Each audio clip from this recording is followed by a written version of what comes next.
podarka qilib bozorda eng qimmat ko'ylakni olib berdim keliningizga. Voh dedim, doğru olib berganga nima podarka dedim.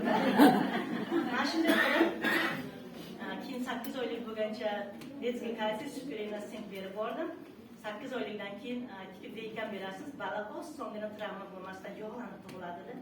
Mana shunday keyin 8 oylikda ekan bergandan keyin shunaqangi xursandchilik kunimda, lekin xafachilik va xursandchilik ikkalasi bir kunda bo'ldi. 24-mart kuni 79-yil qaynisinglim olamdan o'tdi, Krasnoy Balchanka bo'lib, to'shib ketdi, tamom haligi garmon olib erkakday bo'lib ketdi.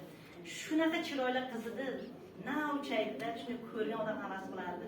Bitta bo'yniga mana shunday qizilcha yara toshdi. Aytdimki, bu bilan o'ynashmadim, bunaqangi yaralar suyakdan chiqadi desam e'tibor bermadi. Undan keyin to'shishda boshlagandan keyin aytishini aytdim.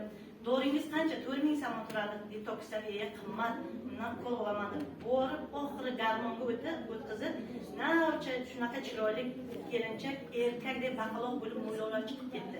Garmon olavermadan. Oxiri shu garmonda oxirisini olganda oshqozon yorilib ketdi.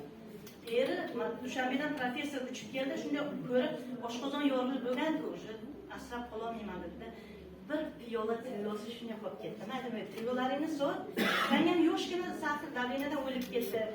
Achiniga borsam, doringiz qimmat, bepul olsangiz boraman dedi, lekin bepul hech qachon sizga shifo bermaydi.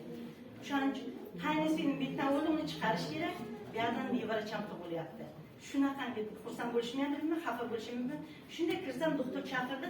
Men to'rt chiqib borganimcha shu kelinim tug'ib o'tdi. Qarasam, 4 oylik chaqaloqdaydi haligi balacha. Ishonasizlarmi? Shunday sog'lom, 3 oylikdan tikator o'zidek tikatoribdi divarda ushlab. Mana hozir Allohga shukr 7 oylikda yurib ketdi. Ikkita balalik bo'ldi, orqasidan qizcha farzandli bo'ldi. Doktorlar bo'lmaydi degandi. Kim men qanday qilib tiyanishiga ishonmasligim mumkin? Qanday qilib aytmasligim mumkin? Qancha oilalar befarzandlikdan ajralib ketyapti. To'g'rimi?